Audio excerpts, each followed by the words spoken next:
Les recordamos que para hacer llegar sus preguntas o comentarios a nuestro invitado, deberán hacer uso de la aplicación Slido. Solo necesitan escanear en su celular el código QR. Queremos escucharlos.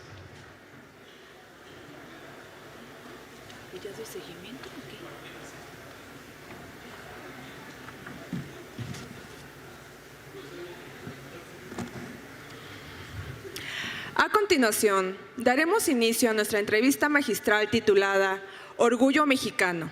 Y como les habíamos comentado, contamos con un invitado especial. Le pedimos que nos acompañe en el escenario a nuestro presidente nacional, José Medina Mora y Casa, que nos conducirá en la conversación con nuestro ponente. Demos un fuerte aplauso para recibir a Alberto Lati, periodista y escritor mexicano.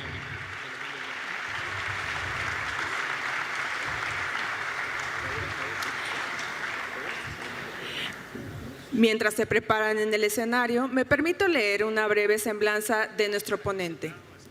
Alberto Lati es un periodista y escritor mexicano. Además de 5 ediciones de Copa Mundial de Fútbol y 5 Juegos Olímpicos, ha cubierto varias ediciones de Super Bowl, Eurocopa, Copa Libertadores, Serie Mundial y finales de Liga de Campeones de UEFA. En 2021, ACNUR, la Agencia de la ONU para los Refugiados, lo nombró embajador de buena voluntad. Ha publicado varios libros y una novela de ficción. Y es un placer y es un privilegio estar con ustedes. Pepe, qué gusto, ¿cómo estás? Muchas gracias. Gracias por estar con nosotros, Alberto. Gracias por el honor. Creo que no existe manera de encontrar un marco más espléndido que este. Qué difícil, ¿no? Competir con estas bellezas y con un recinto como este. De verdad impone muchísimo. Y la emoción de estar aquí con Coparmex, así que, por favor, es un gusto conversar con ustedes, sobre todo por un concepto que para mí es medular y que hoy vuelve a ser muy importante y nunca dejará de serlo, porque la vida da sorpresas, o la sorpresa sería que la vida no las diera. Yo repito algo, lo que me sorprende es que se sorprendan. Esto es así, es movimiento constante. Estamos en un día en el que entiendo que muchos habrán estado viendo ayer qué pasaba en la Suprema Corte. Estamos en un día en el que hoy estamos todos pendientes tras el triunfo de Donald Trump y las repercusiones a nivel mundial, y veo que en Alemania hay movimiento, y veo que en Dow Jones hay movimiento, porque eso es la naturaleza que nos ha tocado, y porque eso no lo elegimos. Y tengo muy claro que hay frases que nos persiguen. Apenas me encontraba con una que algunos atribuyen a Aristóteles, pero no estoy seguro que sea suya, que es: no controlamos el viento, pero sí cómo colocar las velas. El problema es que muchos se quedan lamentando que no controlaron el viento. Faltaría que la gente que está acá exitosísima se recrimine decir: es que cómo puede ser que esto en una elección de un país ajeno o un país propio o aquello. La realidad es que lo que queda es adaptarnos. Y pensando en esa adaptación, voy a empezar con esta diapositiva, si me lo permiten, compartiendo una frase que me persiguió en un momento muy importante, nada menos que la pandemia. Suelo repetir, querido Pepe, tú también, ávido lector, que los libros a veces nos persiguen. Aunque muchos amigos me dicen: no me persiguen. Bueno, hace falta que leas, ¿no? Si no, está muy complicado que te persiga.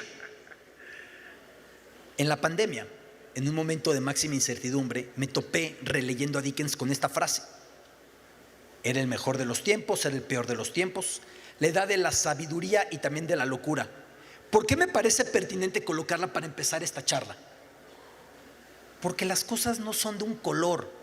Si es fácil poner una etiqueta, si es fácil simplificar, si es fácil generalizar y decir: ya sé cómo encapsularlo. La vida no puede encapsularse. La vida tiene aristas, tiene tesituras, tiene muchos grises. Y a veces, en lo que parece lo mejor, puede emerger lo peor. Y yo sé que la pandemia para muchos, trágicamente, es luto. Y yo sé que la pandemia para muchos, dramáticamente, fue perder un empleo. Y yo sé que la pandemia para ustedes habrá sido a cada viernes decir: ¿y ahora cómo demonios pago? ¿Cuántas familias dependen de mí ¿Cuánto tiempo más voy a aguantar aquí sin que esto camine? La realidad es que no elegimos, pero incluso en el peor de los tiempos puede encontrarse el mejor. Y suelo remitirme, que es lo que me apasiona de los idiomas, no solo comunicarme, a una palabra en mandarín. El mismo carácter, el mismo pictograma chino significa debilidad y oportunidad. ¿En qué lo vamos a convertir? ¿Cómo hacer que esa edad de la locura pueda ser de la sabiduría? O que esa locura pueda transformarse en sabiduría. Se dice con el eufemismo, hay un área de oportunidad cuando tenemos un problema. Pues me parece que es una buena manera de colocarlo si lo entendemos así. Vamos, si le decimos hay un área de oportunidad, para no decir qué desastre y qué caño tenemos por aquí y qué barranco tenemos por aquí, y no corregimos, de nada sirve. Y la virtud aquí es corregir ganando. Lo suelo hablar mucho con entrenadores y líderes deportivos. Y ustedes, líderes del país, lo entenderán. Corregir cuando algo te fue mal no tiene mérito, es subsistencia. Corregir cuando andas bien, eso sí es mérito. Tener la autocrítica. Y esto me lleva a esta imagen en la que todavía tengo un poquito de cabello, para que vean que alguna vez existió. En el año 2000, en la Eurocopa de Naciones, que fue el primer evento que cubrí, yo tenía ahí 21 años, en Países Bajos y en Bélgica. Y a una anécdota que para mí es medular para entender la persona que soy. Hubo un partido entre la selección de Francia y Portugal. El mejor futbolista del mundo era Zinedine Zidane. Y cuando sale a las entrevistas y con los medios de comunicación, los primeros en buscar entrevistarlo son los británicos. Excuse me, Zinedine. Y dice, no English. Le toca a los españoles, Antena 3, y dice, no español. Le toca a los chinos y pues nada más lograban pasar. No, pues ya, viendo cómo andaba eso, ni lo intentaron. Y yo tenía que haber hecho lo mismo. Muchos piensan que yo nací en un hogar de corte diplomático, ¿no? Que alternábamos del noruego al japonés, al malayo, pero para nada. Mi padre, en paz descanse, me insistía, ¿cómo quieres ser periodista y no hablas idiomas? Y yo decía, es que yo sé de fútbol, hagan de cuenta que. Y ese día entendí que había desperdiciado tiempo, incluso teniendo 21 años. Porque cuando pasa Zidane, la primera opción era pues asumir que no hablaba ni español ni inglés. Él todavía no jugaba en el Real Madrid, jugaba en Italia. La segunda opción, fingir. Y puestos a fingir, yo no sé ustedes qué preferirían intentar. Mentir que hablan francés o italiano. ¿Cuál les parece más sencillo? No sé. Italiano, estamos de acuerdo, ¿no? Es más sencillo el italiano. Y ahí voy. ¿Ma qué le pareció la partita? ¿Me entendieron? Él también. Y no tengo idea de qué me contestó. Pero lo bueno de esto era que yo sabía que en México ya se encontraría algún traductor. Lo mandas vía satélite y se vería qué se hace. Al instante sentí las cámaras de todo el mundo. ¿Ves en las películas cuando están encima de una persona todo el mundo, los cables así, queriéndole preguntar? Y Zidane dice, no, él. Yo dije, no, por Dios. Y ahora digo, gracias, pero no gracias. ¿Y ahora cómo le pregunto? Pero así hasta la mano temblorosa. Más se encuentra en su mejor momento. Sí, que italiano, ¿no? Ni en El Padrino. Y me contesta. Y otra vez se avientan todos los medios a preguntarle. Dice, espérense, estoy hablando con él. Y yo, no, por Dios, ya. Y fingí una pregunta más. Y me entendió y se fue. Al instante, mensajes de México. Todavía no había WhatsApp. Hablo del año 2000. Estamos viendo tu entrevista en Reuters y le está mandando a Agencia F y Associated Press. Todo el mundo tenía mi entrevista. Pero yo ese día no podía estar contento. Y nadie me había explicado lo que hoy tengo tan claro de aprender a corregir cuando ganas, no cuando pierdes. Empíricamente lo entendí. Ustedes suelen tratar con mucha gente y me van a entender mejor que nadie la diferencia entre encuesta y entrevista. Para hacer una encuesta no hace falta que escuches. Si yo les digo, silla o sofá, muy bien. ¿Ron o tequila? Ah, ok. ¿Y playa o montaña? Ah, ventana o pasillo, lo que me digan. Eso es una encuesta. Para hacer una entrevista tienes que escuchar lo que te dicen. Lo viven ustedes a menudo, con proveedores, con clientes, en todo tipo de relaciones, con socios. Si no escuchas lo que se te está diciendo, no puedes formular lo que tienes que decir y generar la química de una comunicación, con lo que implica, dicho de buena manera, de capacidad de seducción, de convicción, de determinación, de planteamiento, de un storytelling. Pero tienes que escuchar. Yo tengo muchos colegas que, hablando el mismo idioma, veo la entrevista y digo, se ve que no escuchó, porque constantemente el entrevistado, y a ustedes los interlocutores, nos ponen centros. Perdón el ejemplo futbolero, pero bueno, es una de mis pasiones.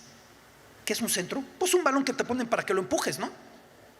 Y no lo vemos, y luego dices, oye, en el desayuno tal persona me dijo que estaba buscando esto y no se me ocurrió decirle, yo lo importo, hombre, yo lo consigo, venga. Lo mismo pasa en las entrevistas. Y bueno, yo estaba muy lejos de poder seguir un diálogo si no entendía lo que me decía. Mi camarógrafo ese día, año 2000, que era un veterano de muchas batallas, me abrazaba y me decía, chamaco, yo invito las chelas, tenemos la exclusiva. Y yo le dije, no puedo estar contento.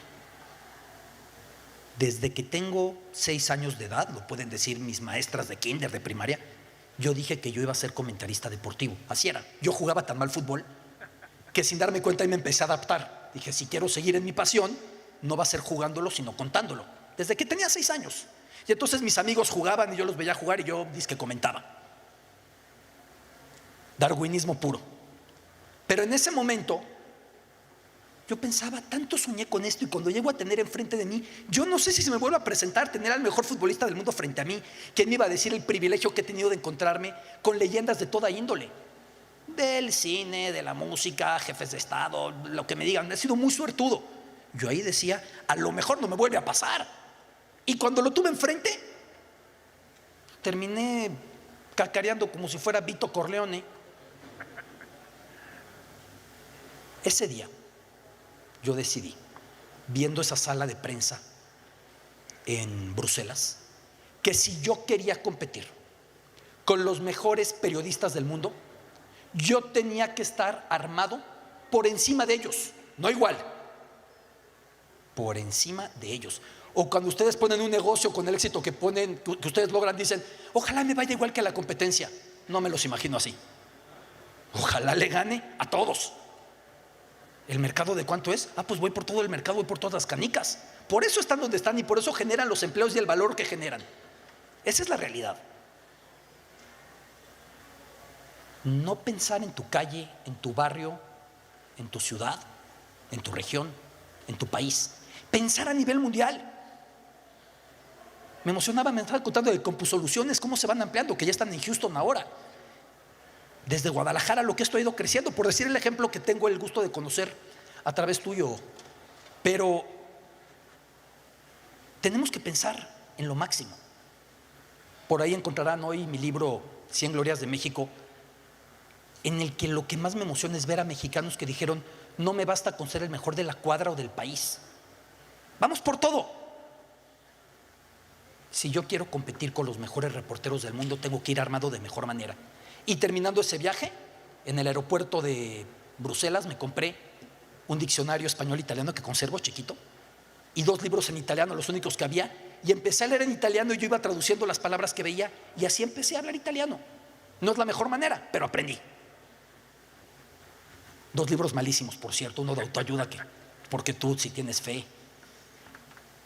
Y regresé y tomé clases de francés. A mí me encanta esa gráfica y la puedo aterrizar perfectamente a esta situación. ¿En dónde nos estamos formando? Es muy fácil formarse en la de hambre de victoria, evidentemente. Sí, cualquier niño, adulto, el que ustedes le digan, ¿quieres ganar? No va a decir yo prefiero perder. Pero ¿quién está dispuesto a formarse en la otra de las hileras? Suele estar vacía, increíblemente.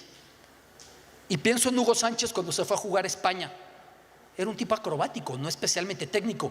Terminó por convertirse en el mejor cobrador de tiros libres del mundo porque se quedaba horas y horas Tanto practicaba la chilena que terminaba con los codos desgajados, y un compañero, Maqueda, un asturiano, se burlaba y le decía: Hugo, ya se fueron los fotógrafos. Cuando Hugo empezó a meter goles de chilena, le dijo: ya viste, aquí sí hay fotógrafos. Adaptación. Como Hugo sabía que no tenía mucho cuerpo, entendió que con los toros que se le iban encima en el fútbol europeo, o soltaba el balón pronto o lo iban a romper. Su bota de oro, que es la que aparece celebrando en esa revista, la logró con los 38 goles, 38 a un solo toque. Porque si no soltaba el balón pronto lo iban a romper, no lo alcanzaban. Aquí abajo aparece Arnulfo Castorena, héroe paralímpico mexicano, acaba de ganar otra medalla más, aparece en el libro 100 Glorias de México. La historia de Arnulfo da para entender el concepto de ser un a pesar de y no por culpa de. Porque si nos ponemos a ver por culpa de que no lo logramos, todos podemos llorar, sacamos el tequila y de verdad, y hasta cantamos alguna de mariachi. Y si mejor nos ponemos a decir: fíjate que sí, tuve este problema y tuve este otro y tuve este otro, y a pesar de. Apenas un amigo ayer me estaba diciendo que le llamaba la atención que en otro libro mío, 100 dioses del Olimpo, de 100 figuras, 28 tuvieron abandono de padre o muerte prematura de padre. No estoy diciendo que sea necesario, pero para nada, no. Ojalá que todos tengamos la bendición que yo he tenido y muchos de tener esas estructuras. Pero que la infancia no es destino, que la infancia incluso puede ser una plataforma de lanzamiento hacia donde tú quieras. Arnulfo, al nacer, muere su madre en el parto. Al darse cuenta su padre de que tiene los problemas congénitos, la discapacidad, lo abandona. Lo adopta la abuelita, se va a un colegio de monjas. En el colegio de monjas de repente le avisan que murió la abuelita. Regresa con la tía, se muere la tía. Los primos en drogas. Descubre la natación, pero no puede pagar para ir a nadar. Y aquí está el mejor a pesar de que yo he escuchado. En vez de decir: pues yo ya no nado, se pone a entrenar en fuentes en Guadalajara. Más allá de los temas de salubridad, que no me quiero imaginar lo que este pobre muchacho experimentó. Pero luego él se ríe y me dice: ay, si no me ganó esa tifoidea, me va a ganar ese rival chino. En las fuentes en Guadalajara entrenaba. Acaba de ganar otra medalla de oro. Viene ganando medallas paralímpicas desde Sydney 2000 y sigue. Pero veo más ejemplos de adaptación. Yelena Isinbayeva, la mejor saltadora de pértiga de la historia. La mayoría de nosotros lo van a recordar, pues cuando éramos niños nos emocionábamos cuando veíamos que ganábamos estatura, ¿no? Ella no, ella quería ser gimnasta. Y el biotipo perseguido para hacer gimnasia suele ser una estatura muy reducida. Y de repente, cuando ya creció demasiado, la dieron de baja. Y dijo: pues en este deporte puedo hacer gimnasia, pero volando. Y pasó a salto con garrocha y se convirtió en la mejor de la historia. Adaptación. O con Dolores, un ejemplo más antiguo, en los años 50, de los mejores futbolistas, Didi. Me gusta esa foto por la parábola que se ve que dibujó el balón. Casi le amputan una pierna, una lesión, viviendo en una favela, lo peor en Brasil. Puede volver a jugar, pero con un dolor de rodilla que nunca sanó.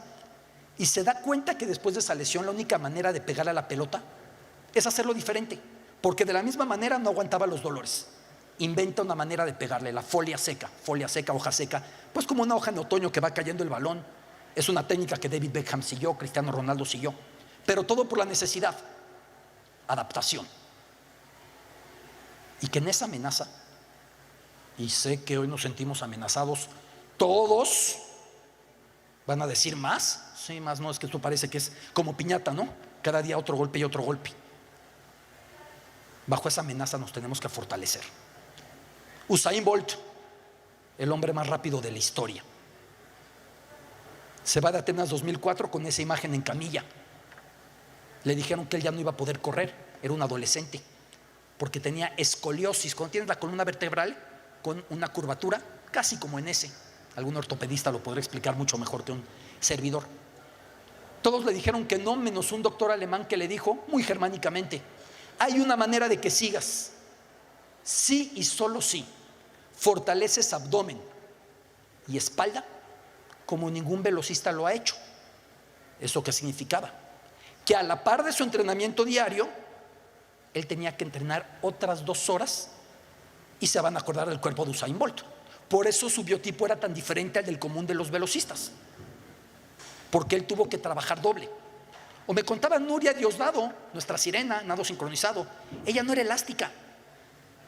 Entonces, a la par del entrenamiento que ella tenía, ella debía meterse a trabajar la elasticidad y a veces se le sentaba a la mamá en la cadera para tratar de estirar y me trataba de explicar el dolor que ella sentía. Y la mamá le decía, mejor ya no, mejor ya no, sí, seguimos. Yo necesito elasticidad hasta que el músculo vaya cediendo, fortalecerse en esa amenaza.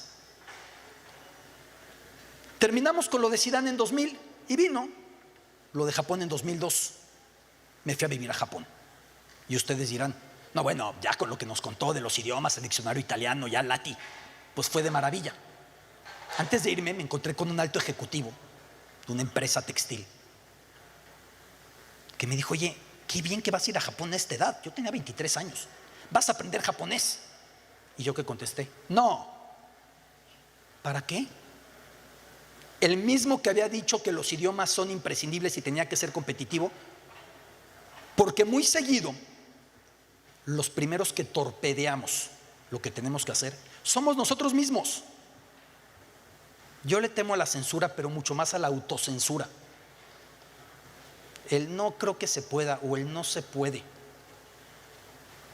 Platicaba esta mañana con deportistas mexicanos y me decían, no, pues la diferencia es que los futbolistas dicen, sí se puede.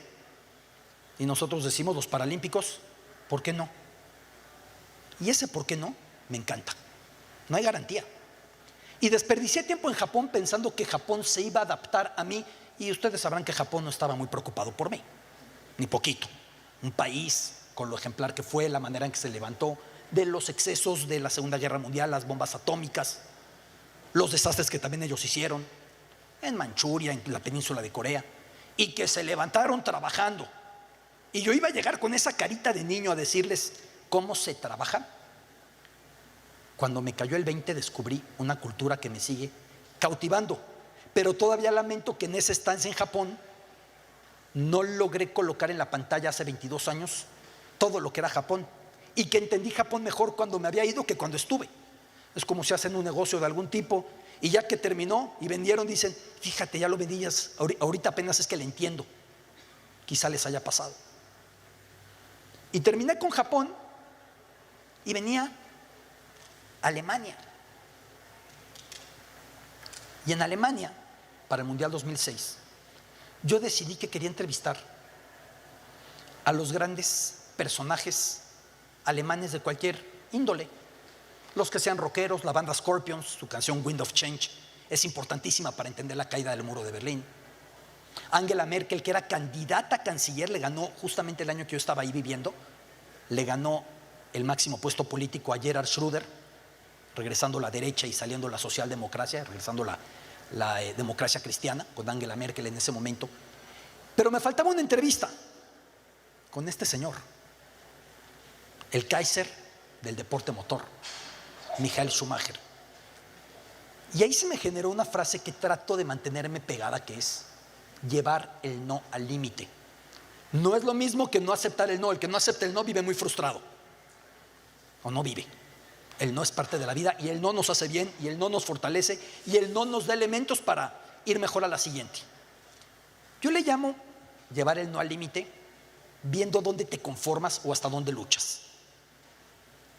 Mandé mi petición para la entrevista con Schumacher. Me contestaron gracias por su interés, no de entrevistas. Yo muy entrón contesté, es que si viera cuántas ganas tenemos de entrevistarlo. Y me contestaron, es que si viera lo importante que es para él no dar entrevistas. Oiga, es que de verdad, pues oiga usted que de verdad. Y no es no. Y ahí me cayó, hablando de los libros que te persiguen, la frase que muchos atribuyen a Einstein, otros a Mark Twain, y que la han escuchado, estoy seguro. Yo la repetí ahora que terminaban los Olímpicos en París, que veía al país indignado, solo ganamos 5 medallas, hagan de cuenta que en Tokio ganamos 80. No, en Tokio fueron 4. Solemos estar ahí. ¿Por qué nos sorprendemos? Pues es como si ustedes tienen un nivel de ventas en 2023 y en 2024, pues están más o menos en ese rango y dicen, es que solo, pues es donde has estado. Si no has cambiado nada, supongo que no tendrías por qué vender más, ¿no? Si cambiaste, si intentaste, si invertiste, traje maquinaria, busqué esto, bueno, pues sí tengo que analizar qué me pasó en el proceso. ¿México hizo algo diferente en términos deportivos? No. Y la frase es: locura es esperar resultados distintos haciendo lo mismo. Y todos lo hemos hecho. Todos. El ejemplo que más me gusta, porque aparte es de esa época que yo vivía solo y me cocinaba muy mal. Si una pasta la colocas un día en la misma olla, con la misma cantidad de agua, bajo la misma temperatura, y no se hace o no termina de hacerse, ¿por qué al otro día sí, en idénticas circunstancias? No se va a hacer. No es que a lo mejor hoy sí jala. Y las personas así somos. Pensamos en el a lo mejor, y el a lo mejor no es un buen mentor. Empecé a mandar mi petición de la entrevista de otras formas, hasta que hubo una que, sin entender yo que fuera muy especial, caló. Es que mi audiencia latinoamericana idolatra al señor Schumacher y no conoce su voz. No sé por qué a Sabine Kim, la representante de Schumi, que ya luego se hizo famosa por dar sus partes de salud desde casi 11 años atrás que tuvo el accidente en la nieve, Sabine ahí me contestó: tienes razón, te voy a conseguir la entrevista. Pero, sí, siempre hay un pero, si lo sabrán ustedes. Bueno, hoy hay unos peros enormes, ¿no? Pero el acceso al circuito de Montmeló en Barcelona lo tienes que conseguir tú, porque yo no te lo puedo dar. Y yo dije: hombre, por supuesto. Era Semana Santa, no había ni cómo tramitarlo, y no lo conseguí. Y vean que soy terco. Llegué al autódromo de Montmeló y dije: yo encuentro cómo meterme. No, el que ha ido al Gran Premio de México, de Austin, o de Las Vegas, o de Miami, o los más viajados de Singapur, donde sea, pues sabrán que si tienes un boleto para la grada, no te metes a donde están los pilotos. No te metes. Y por mucho que le busqué, no se podía. Hay veces que seguro se dan cuenta que se hace una especie de, pues como de ensalada de bilis, ¿no? Tienes ya atascados tantos problemas que no sabes cómo desenredarlos.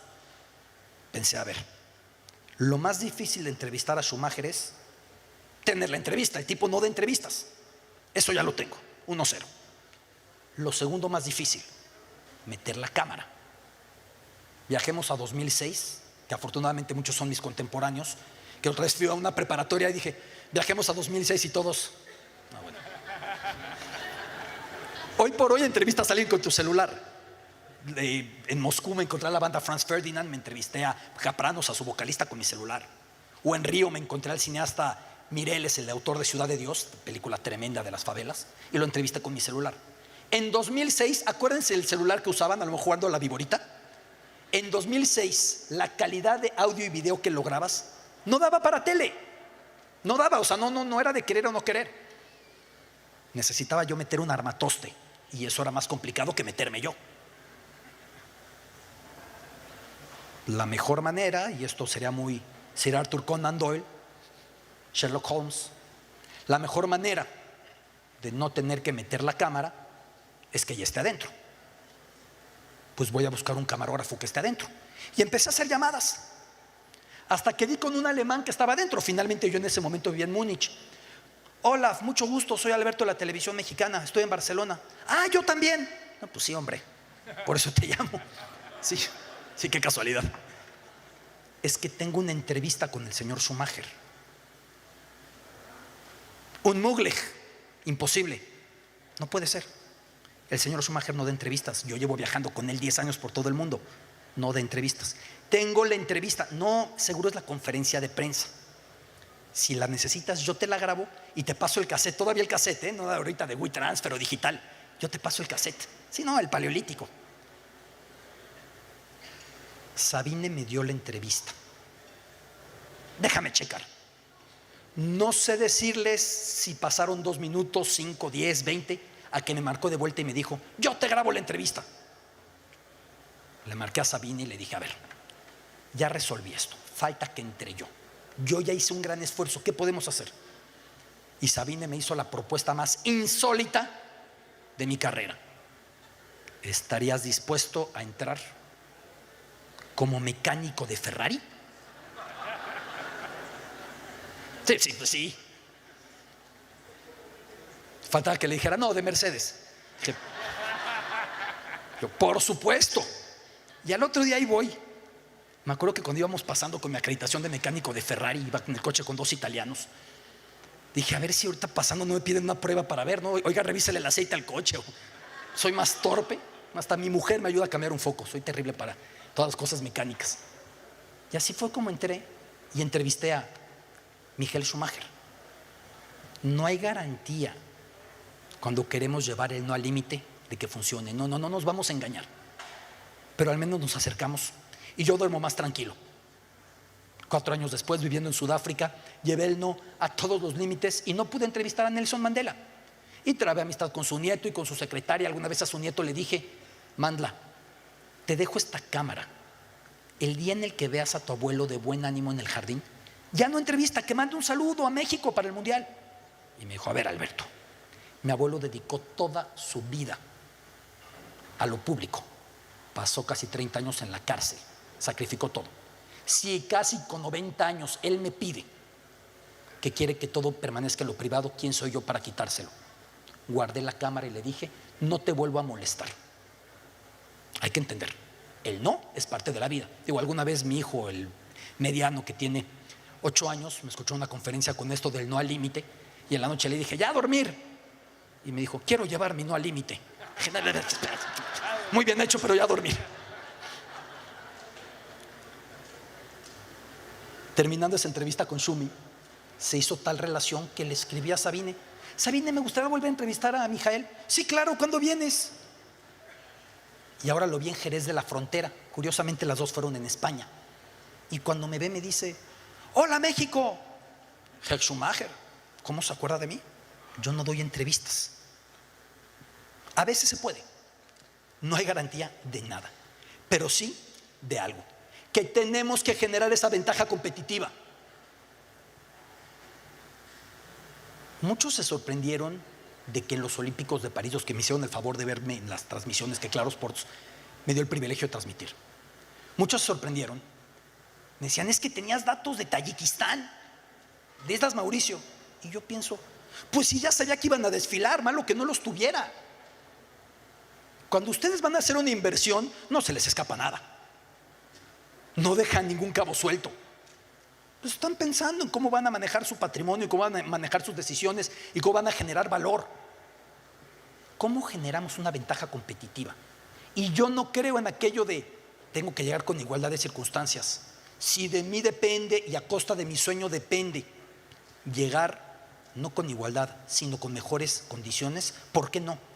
Generar una ventaja competitiva, sea con los idiomas, sea aprendiendo fonemas como los que aprendí en Sudáfrica, letras como el Zulu, sea aprendiendo los modos tonales del mandarín, que no es lo mismo ma, o ma. Así es, en mandarín cada palabra se conforma de sílabas y cada sílaba tiene que decirse con su modo tonal adecuado, y si no, solo de repetir mucho que con los más pasas de insultar a alguien a decir caballo, o si combinas 2 más, insultar al caballo. Es así de complejo. Pero tienes que generar una ventaja competitiva. De otra manera no. Y se generan marcas. Y no puedes ofrecer menos. Es una imagen que tengo ahí con mis diccionarios y con mis cuadernos de estudios. No puedes permitirte entregar menos. La gente pide más. La gente es insaciable. Y de hecho la lógica indica que el cliente esclavice al que le sirve, porque finalmente te está pagando. Y yo no lo veo mal. Oye, pero tú me dabas antes esto y aquello, ¿por qué ya no? Yo no puedo permitirme ya ir a una cobertura importante sin hablar el idioma, o intentarlo. Y cuando me dicen, es que tienes facilidad. No, hombre, sí, levantarme a las 4:30 de la mañana a estudiar ruso por Skype es mucha facilidad. No es facilidad, es tenacidad, es perseverancia. Y vean que me equivoco y que de repente la otra vez estaba hablando en árabe un poquito y me contestaron con un párrafo entero y no entendí nada. Por supuesto que me pasa, pero al menos yo tengo que ver cómo entrego cada vez más, no cada vez menos. Y que así como brinqué a entrevistar de repente a personajes políticos y a personajes del cine, allá aparezco en la esquina con Will Smith, allá aparezco al centro con John Katzenbach, el gran escritor del psicoanalista que además es bien beisbolero. Tiene una super frase que me encanta repetir que dice: Irle a los Yankees es prosa. Irle a los Red Sox, eso es poesía. Finalmente de Boston, el señor. Y haber estado recientemente con Bill Clinton, o ahí con Madonna, con el Dalai Lama, más allá de las figuras deportivas que aparecen en este collage, te obliga a prepararte. No soy todólogo. Y estoy seguro que cuando me siento con Bill Clinton, no estoy más cualificado que un experto en relaciones internacionales y en geopolítica para hablar con él, pero soy periodista. Y estoy seguro que cuando me siento con Katzenbach, no soy el más capacitado en temas literarios, pero soy periodista. Y con Will Smith, pues soy periodista. Y el ingrediente principal es uno que compartimos ustedes, empresarios, y un servidor: curiosidad. Tratar de entender cómo puedes hacer las cosas mejor. Y algo que nos acompaña a todos: storytelling. Es un momento en el que las redes sociales nos llevan a la tentación de la estridencia y el grito. Entre más se grita, más creo en contar historias. Es la manera de yo presentar mis puntos, generarlo con estructura, generarlo con convicción, generarlo de una manera suave, atractiva, agradable. Pero en el camino estas entrevistas tienen que demostrar que verdaderamente no tienes límite y que te tienes que adaptar. Pasé de un mundial en la inmensa Rusia y aparezco en Siberia con unos huskies siberianos, en Ekaterimburgo, al mundial en el país más pequeño, en Qatar, que es del tamaño de Querétaro. Y pues en los dos había que sacar historias y la misma cantidad de programas, aunque uno tuviera 130 años y el otro tuviera milenios y un tamaño inmenso, y que nada te puede detener. Pensamos en la pandemia. A propósito de eso, estas son imágenes de mi compañero de trabajo en los Olímpicos de Japón, en el Super Bowl de Tampa. Ese tripié. Yo me sentía como loco porque platicaba con él. Era como Wilson en la película de Tom Hanks, la del El náufrago, ¿no? Así me sentía, porque yo iba hablando de esa manera, pero yo no podía dejar de hacer el trabajo que yo tenía que hacer. Y con pandemia o sin pandemia, te tienes que adaptar. Y con C de grande o C de chica, te tienes que adaptar. Y que no puedes vivir de lo que ya hiciste. Los que sean rockeros, ya regresé al rock hoy, curiosamente, es John Paul Jones, el bajista de Led Zeppelin. Te digo, Robert Plant llamaba la atención con los gritos y Page con la guitarra, pero el genio era este. El que dictaba los tiempos era este. Y lo pude entrevistar cuando vivía en Londres. Y lo mejor de la entrevista no está grabado, porque fue antes de la entrevista. Con esa cara, que además no parece rockstar, ¿no? Parece un abuelo retirado que va a recoger a los nietos al kinder. Oye, señor, aparte me habló de usted, ¿le puedo pedir un favor? Sí, Mr. Jones. ¿Se puede que no hablemos tanto de Zeppelin? Why, Mr. Jones? It was quite okay. O sea, estuvo más o menos bien. Y yo, sí, hombre, Stairway to Heaven, quite okay. O sea, no es gran cosa. Estuvo bien, pero eso fue hace mucho tiempo. A mí me gusta hablar de lo que hago hoy, no de lo que hice antes. A la mayoría le gusta hablar de lo que hizo antes. No me imagino que ustedes puedan conformarse diciendo, bueno, es que este 2024 se puso rudo, pero vieras, el 2017 estuvo padrísimo. No me imagino ningún board, ninguna mesa que lo pudiera aguantar, ¿no? Ni ninguna tesorería, no hay manera. Lo importante es hoy. Y la competencia está dura, pero nos hace mejores. Y no hay mejor imagen que esta. La tuvimos recientemente, hace un par de años, con Federer y Nadal. La despedida de Federer. ¿Quién iba a decir que el que más iba a llorar su despedida fue el rival que más lo padeció? Me contaba el tío de Rafael Nadal, Tony, en una entrevista, algo que me parece que es fundacional. Dice, pues yo le dije a mi sobrino, no tienes el revés de Federer, no subes a la red como Federer, no tienes el saque de Federer, y me dijo, no, pues entonces me retiro. No, como no tienes nada de eso, tienes que trabajar más que Federer. Y trabajó. Y en el adiós, como niños de colegio agarraditos de la mano, los dos llorando, porque la competencia nos hace siempre mejores. Y porque la única competencia tiene que ser contra el que fuimos. Y al que nos debemos es al que fuimos. Ahí salgo con pelo. Creo que está el uso de pretexto, Pepe, para poder enseñar una de la que de verdad. Mediados de los 90. Al que no le podemos fallar es al que fuimos. Ese se la rifó. Piensen cuando empezaron sus negocios. Cómo los veían como locos. Cómo decían, ¿quién te crees? ¿Vas a quebrar? ¿Estás jugando a qué? Piensen, a todos se los habrán dicho. Pienso mucho en mi papá cuando fue a pedir su primer aval para comprar tela. Y que todo el mundo le decía, ¿y por qué voy a creerte? La realidad es que el que se la jugó fuerte es el que fuimos. Y sin ese, toda la torre de Jenga o de Lego, de lo que quieran, se desploma. Y a ese no le podemos fallar. A ese nos debemos. Y nos debemos a una causa que ustedes saben mejor que yo cómo nos necesita. Una causa que a trompicones, que a golpes, es muy noble. Y es este país.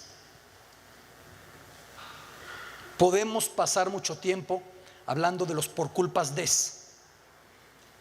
pero yo prefiero remitirme a los a pesar de.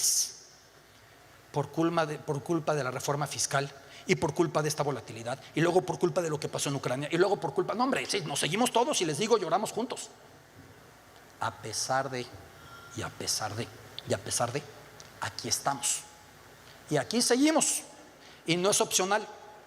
Aquí seguiremos. Pero para que sigamos, la palabra básica es reskilling, upskilling.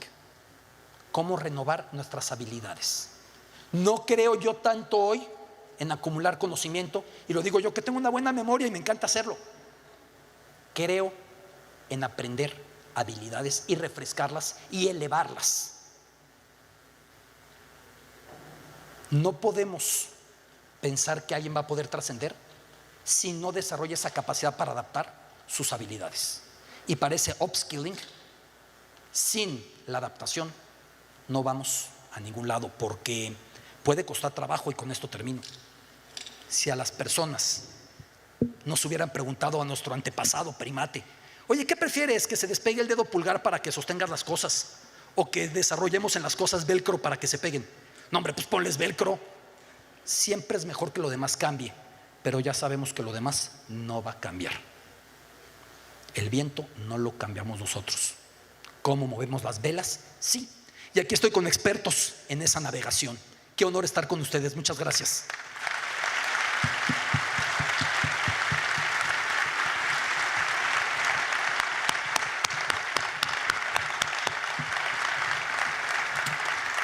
Muchas gracias, Alberto. Me hiciste remontar a ese Mundial de Japón 2002. Recordarás muy bien ese partido contra Croacia, 1-0, gol de penal de Cuauhtémoc Blanco. Sí. Y luego contra Italia, gol de cabeza de Jared Borghetti. Y bueno, desgraciadamente nos tocó luego en Corea con Estados Unidos y perdimos. Pero también el Mundial del 2006 en Alemania, en donde pues no nos fue muy bien con Portugal, pero llegamos a la siguiente fase con Alemania en Leipzig, y cuando pues creíamos que íbamos a ganar nuevamente. Maxi, el golazo. El golazo, gol que no ha vuelto no volvió a hacer en su vida, ¿no? Pero a mí lo que me gustaría explorar un poco es, has recorrido vidas de muchos deportistas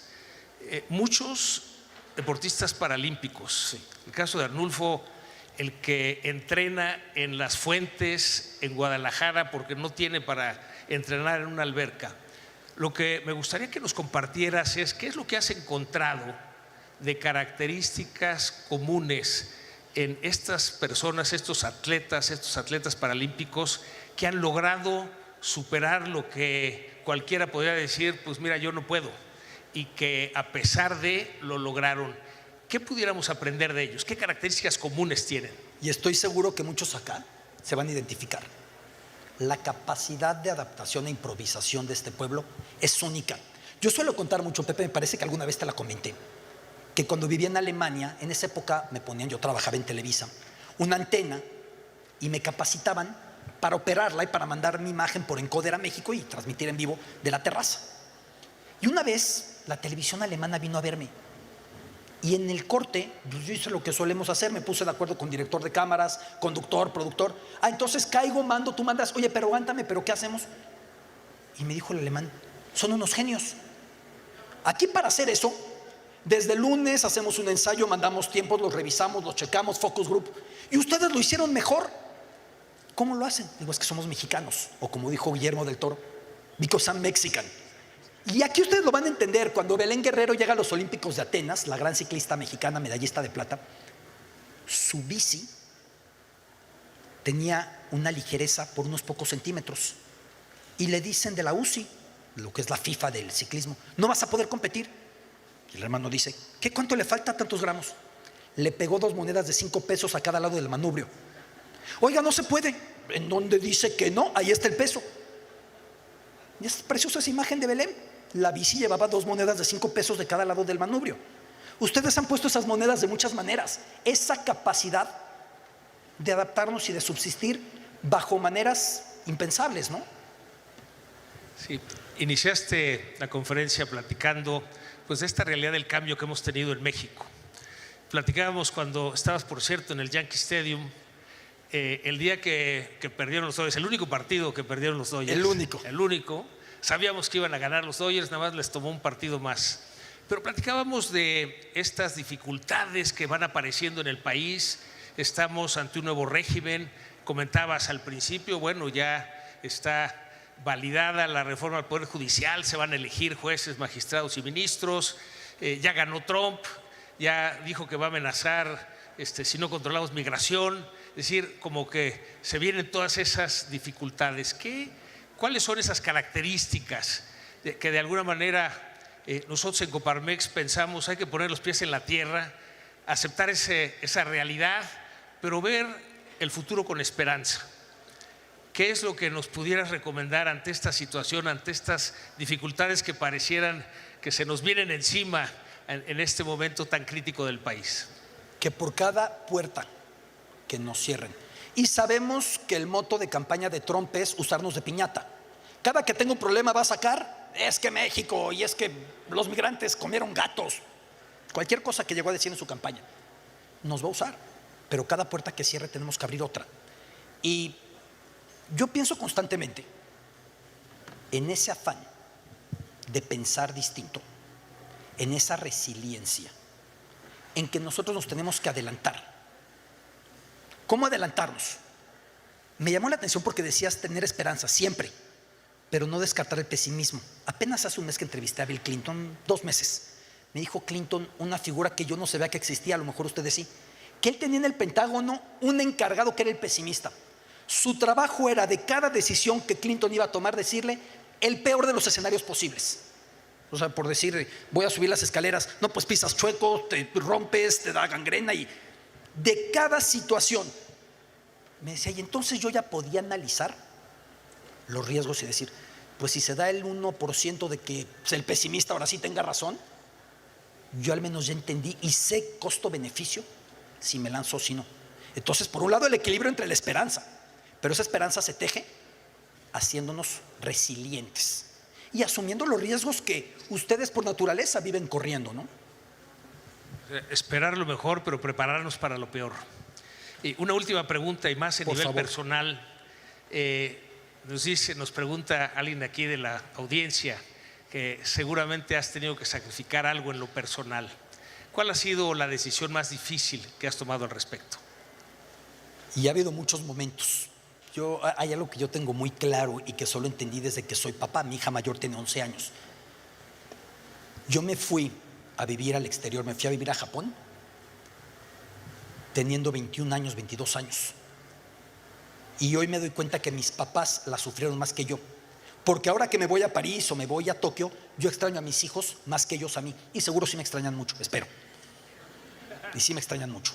No, me tocó un increíble cuando me fui a Qatar, que mi esposa hizo una cartulina con los cuadritos por cada día. Y la dinámica era, cada día tachamos, ya pasó uno, ya pasó otro. Al tercer día se despertó y vio la cartulina ya completa. Le dijo el más chiquito, el de 5 años, ya mi papá va a regresar, ya me acabé los cuadritos. Eso es adaptación. Pero un papá extraña más a sus hijos. Y mis papás hicieron muchos sacrificios para que yo pudiera irme y entender un mundo diferente y saber que ese era mi camino. Y sí, cuesta mucho, pero al mismo tiempo yo creo que hay un mensaje que no se da hablado. Bueno, en realidad yo estoy convencido de que no importa cuántas homilías te eches frente a tus hijos, lo que se quedan es lo que ven, es el ejemplo. Y si ellos ven que luchas por un sueño, vale más que si repites 1.000.000 de veces que tienen que luchar por un sueño. Entonces creo que ahí se va compensando. Maravilloso, Alberto. El que nos vean nuestros hijos que estamos luchando por un sueño. No tanto decirlo, sino que vean que lo hacemos. Pues muchísimas gracias. Ha sido un fuerte aplauso para Alberto. Gracias, qué honor estar con ustedes. Gracias.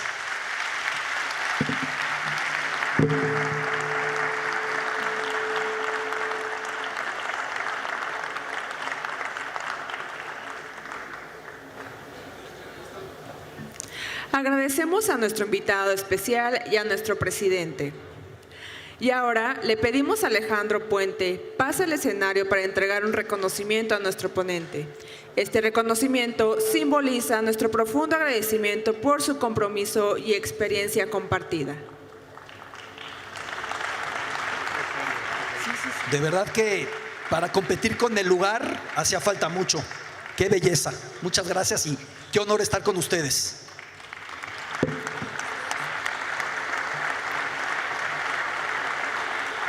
Nos complace informarles que nuestro invitado Alberto Lati trajo al Encuentro Nacional Coparmex Michoacán 2024 ejemplares autografiados de su inspirador libro 100 Glorias de México, de niños a campeones. Y podremos tener la oportunidad de adquirirlo a un precio especial en este Centro Cultural Clavijero.